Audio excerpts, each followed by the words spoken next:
ሰላም ጥዕና ሃበልና ተኸታተልቲ ኣኽሱማውያን መራኸቢ ሓፋሽ AMN ነዚ ሰዓት ዝተሰናዶ ዜናታት እንሆ ፈለማ ቀንዲ ነጥብታት ዜና ኣብ ትግራይ በስሩዕ ዘይተኣወጀ ዕፅዋን ከባን ተጠናኺሩ ቀፂሉ ኣብ ትግራይ ከተማ መቐለ ብብረት ዝተሓገዘ ስርቂ ይቕፅል ምህላው ተገሊጹ ህዝብና ካልኣይ ዙር ናይ ውግእ ዓቕሚ ኩንድሌት የብሉን ሓደ ትግራዋይ መንእሰይ ንፖለቲካ ቁማር ተባሂሉ መስዋዕትነት ክኸፍል የብሉን ኢሉ ውድብ ወለዶ ትግራይ ኢትዮጵያ ኣብ ቀይሕ ባሕሪ ስትራቴጂካዊት ተጻዋቲት ኮይና ትቕልቀለላ ኢሉ መጽሔት ፈረንሳይ ኣብ ሱዳን ዝርከቡ ተጋሩ ኣባላት ዓቀብቲ ሰላም ነበር ንሱሳ መዓልታት ናይ ምግቢ ጸገማት ከም ዘጋጠሞም ተገሊጹ ናይዚኦምን ካልኦትን ዝርዝር ክስዕብዩ ሰናይ ምክትታል ኣብ ትግራይ በስሩዕ ዘይተኣወጀ ዕፅዋን ከባን ተጠናኺሩ ቀፂሉ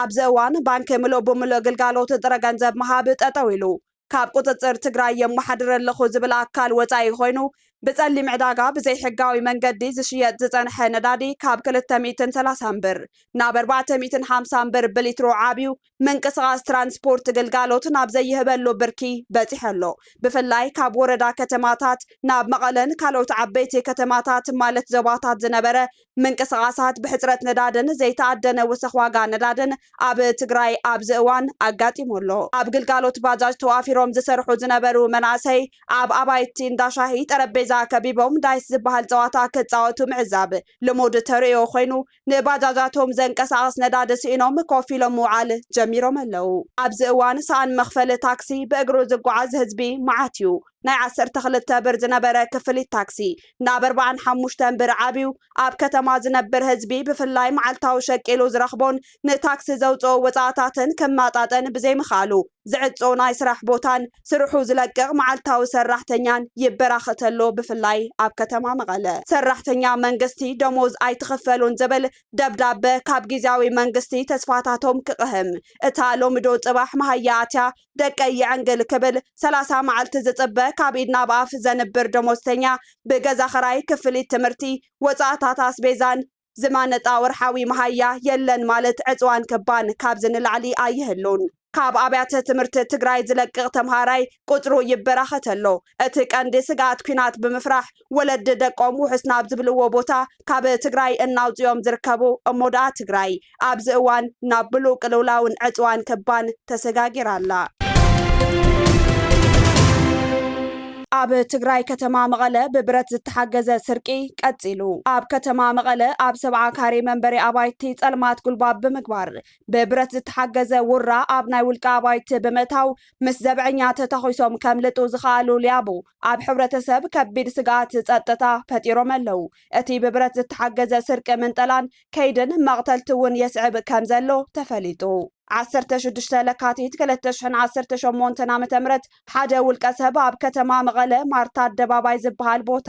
ማለት ዓዲ ሓቂ ግቢ ዩኒቨርሲቲ መቐለ ታሕተዋይ በሪ ተቐቲሉ ከም ዝተረኸበ ዝዝከር ኮይኑ ደቂ ኣንስትዮ ብባጃጅ ዝተሓገዘ ምንጠላን ጭውያን ስሩዕ ስጋኣት ማሕበረሰብ ከተማታት ኮይኑ ቀፂሉ እዚ ከምዚ ኢሉ እንከሎ ማእሰርቲ 7 ኣባላተይ ኣብ ዞባ ሰሜን ምዕራብ ከተማ እንዳባጉና በአባላት ጸጥታ ኢና ብዝብሉ ኣካላት ተኣሲሮም ንክብል ወደብ ሳልሳይ ወያነ ትግራይ ኣፍሊጡ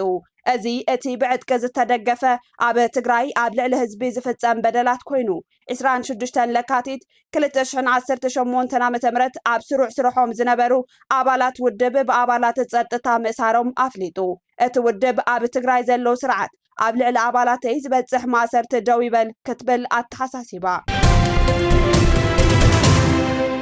ህዝብና ካልኣይ ዙር ናይ ውግእ ዓቕሚ ኩንድሌት የብሉን ሓደ ትግራዋይ መንእሰይ ንፖለቲካ ቁማር ተባሂሉ መስዋዕትነት ክኸፍል የብሉን ኢሉ ውድብ ወለዶ ትግራይ ምዕራብ ትግራይ ብሓይሊ ከምልስ እየ ብምባል ምስ ታሪኻዊ ጸላቲ ኢትዮጵያ ምስ ዝበሃሉ ጽምዶ ብምፍጣር ናይ ባዕዳዊ ሓይልታት ሸቶ ንምስኻዕ ዝዓለመ ናይ ውክልና ውግእ ንምክያድ እናፈተነ ይርከብ ንዝበሉ ሓይሊ ውድብ ወለዶ ትግራይ ብጥብቂ ኮኒኑ ውድብ ወለዶ ትግራይ ኣብ መግለጺኡ ሰላም መሸፈኒ ፍርሒ ወይ ናይ ድኻም ምልክት ዘይኮነስ ህዝብና ካብ ጥፋት ንምድሓንን ዝተረፈ ወለዶን ምቕጻል ዝግበር ዓብይ ናይ ፖለቲካ ውሳነ እዩ ድሕሪ ምባል ናይ ህዝቢ ጻውዒት ሰላም ብምቕባል ሰላም ንምስፋን ብዝሰልጠነ ናይ ፖለቲካ መንገዲ ብጽንዓት ከም ዝቃለስ ውድብ ወለዶ ትግራይ ኣፍሊጠሎ ብሓሳብ ክሰዓሩ ከለው ውግእ ከም እንኳ ኣማራፂ ዝርእዩ ጸረ ሰላም ሓይልታት ፓርቲና ብጥብቂ ይኹንኖም ዝበለ ኮይኑ ወሲኹ ድማ ውግእ መናሰይ ካብ ምቕታል ቁጠባ ካብ ምርማስን ሃገር ካብ ምፍራስን ሓሊፉ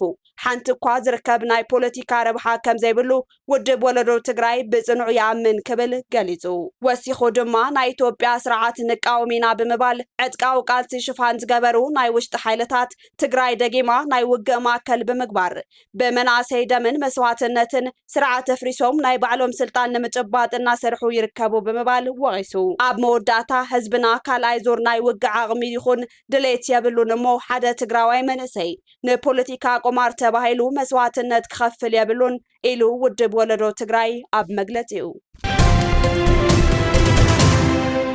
ወሰኽ ዋጋ ነዳዲ ምኽንያት ብምግባር ኣብ ኣሽከርከርቲ ዝረአ ዘሎ ወሰኽ ታሪፍ ስርዓት ንምትሓዝ ቤት ጽሕፈት ምምሕዳር መንገድን መጓዓዝያን ከተማ መቐለ ሓዱሽ ታሪፍ ከም ዘውፅአ ኣፍሊጡ ኣብ ቤት ጽሕፈት መንገድን መጓዓዝያን ከተማ መቐለ መተሓባባሪ ከይዲ ስራሕ ድሕንነትን መንገድን ምምሕዳር ተሽከርከርትን ኣይተበየነ ወዳጅ ከም ዝገለጽዎ ነቲ ወሰኽ ዋጋ ነዳዲ መሰረት ገይሩ ኣብ ሓጸርቲ ክሳብ 5 ኪሎ ሜትር ዘሎ ርሕቐት 50 ሚታዊ ካብ 5 ክሳብ 10 ኪሎ ሜትር ኣብ ዘሎ 40 ሚታዊ ካብኡ ንላዕሊ ንዘሎ ድማ 30 ሚታዊ ወሰኽ ብምግባር ሓዱሽ ታሪፍ ከም ዘውፅአ ሓቢሮም ኣብ ሕሉፍ ብተመሳሳሊ ከምዚኦም ዓይነት ስራሕቲ እናተሰርሑ ዝመጽ እኳ እንተኾነ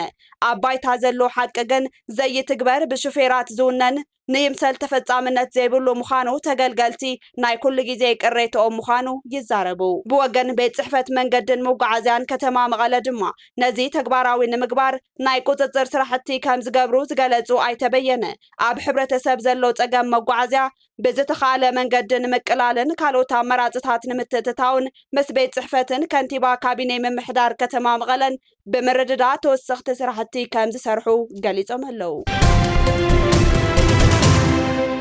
ኢትዮጵያ ኣብ ቀይሕ ባሕሪ ስትራቴጂካዊት ተጻዋቲት ኮይና ትቕልቀለላ ኢሉ መጽሔት ፈረንሳይ ኣብ መንጎ እስራኤልን ኢራንን ዘሎ ወጥሪ እናወሰኸ ዝኸደሉ ዘሎ እዋን ኢትዮጵያ ኣብ ዝንቀሳቐስ ጂኦፖለቲካዊ ዳይናሚክስ ቀይሕ ባሕሪ ኣገዳሲ ተዋሳኢት ክትከውን ከም እትኽእል ጸብጻብ ፈረንሳዊ ኦንላይን ጸብጺቡ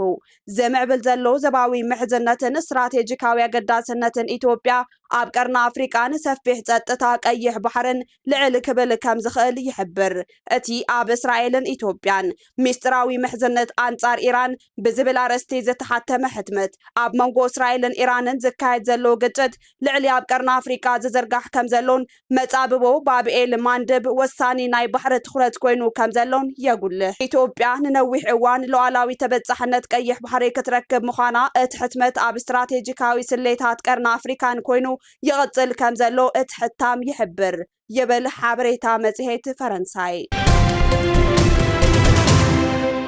ኣብ ሱዳን ዝርከቡ ተጋሩ ኣባላት ዓቀብቲ ሰላም ነበር ንሱሳ መዓልቲ ናይ ምግቢ ጸገማት ከም ዘጋጠሞም ተገሊጹ ኣብ ሱዳን ዕቁባ ሓቲቶም ዝነበሩ ተጋሩ ዓቀብቲ ሰላም ካብ ሕቡራት ሃገራት ዝግበረሎም ሓገዝ ብምቁራጡ ኣብ ከቢድ ጸገም ከም ዝርከቡ ገሊጾም እቶም ንኹናት ትግራይ ስዒቡ ኣብ 2014 ዓ.ም ናብ ኢትዮጵያ ኣይንምለስን ብምባል ኣብቲ ሃገር ዕቁባ ሓቲቶም ዝነበሩ ተጋሩ ኣብ ዝእዋን ኣብ ግዛት ጋዳሪፍ ማዕስከር ዝርከቡ ኣባላት ዓቀብቲ ሰላም ነበር ኩነታቶም ቆላሕታ ክግበረሉ ዝጠልብ ሰልፊ ተቃውሞ ዘካየዱ ኮይኖም ን65 መዓልታት ከቢድ ናይ ምግቢ ጸገም ኣጋጢሙና ክብሉ ገሊጾም እቶም ተወለድቲ ትግራይ ዝኾኑ ኣባላት ሰራዊት ምክልኻል ኢትዮጵያ ነበር ኣብቲ እዋን ኣብ ሱዳን ግዛት ኣብየን ጋዳሪፍን ኣብ ተልእኹ ዓቃብ ሰላም ተዋፊሮም ዝነበሩ ኮይኖም ኢትዮጵያ ንትግራይ ናብ ኩናት ምእታዋ ስዒቡ ዓርሶም ካብ ሰራዊት ኣግሊሎም ኣብ ሱዳን ብዕቁባ ምጽንሖም ዝዝከር እዩ ማሕበረሰብ ዓለም ቆላሕታ ቀረባት መግቢ መድሓኒትን ሰብኣዊ ቀረባትን ከቕርበሎም ጸዊዖም ጸብጻብ ቢቢሲ ከም ዘመላኸቶ ኢራን ንኣሜሪካ ኣብ ባሕሪ ዘስካሕክሕ ገበን ፈጺማ ክትብል ከሲሳ ሚኒስተር ጉዳያት ወፃኢ ኢራን ዓባስ አራግቺ ኣሜሪካ ኣብ ልዕሊ መርከብ ውግእ ኢራን ኣብ ህንዲ ውቅያኖስ ዘካየደቶ መጥቃዕቲ ዘስካሕክሕ ተግባር እዩ ክብል ኮኒንዎ ነዚ ድማ ኣሜሪካ ብተግባራታ ከቢድ ዋጋ ክትከፍል እያ ክብሉ እቶም ሚኒስተር ኣጠንቂቖም ኣለው ሚኒስተር ጉዳያት ወፃኢ ዓባስ አራግቺ ኣብ ማሕበራዊ መራኸብታት ገጾም ኣብ ዝዘርግሕዎ ጽሑፍ እታ ዴና ትበሃል መርከብ ውግእ ኢራን ብዘይ ምንም ቅድመ መጠንቀቕታ በኣሜሪካ መጥቃዕቲ ከም ዝተፈጸማ ሓቢሮም እታ መርከብ ካብ ገማገም ባሕሪ ኢራን 2000 ማይልስ ርሒቁ ኣብ ከባቢ ስሪላንካ ዝርከብ ዓለምለኻዊ ማያዊ ክልል እቲ መጥቃዕቲ ከም ዝተፈጸማ እቶም ሚኒስተር ኣመልኪቶም ኣራግቺ ኣሜሪካ በዚ ስጉምቲ ሕማቕ ኣብነት ከም ዝኾነት ብምግላጽ ነዚ ዘቐመጠቶ ሓደገኛ ቅድመ ኩነት ኣማሪራ ክትጣዓስ እያ ክብሉ ኣፈራሪሖም ክብል ኣልጀዚራ ጸብጺቡ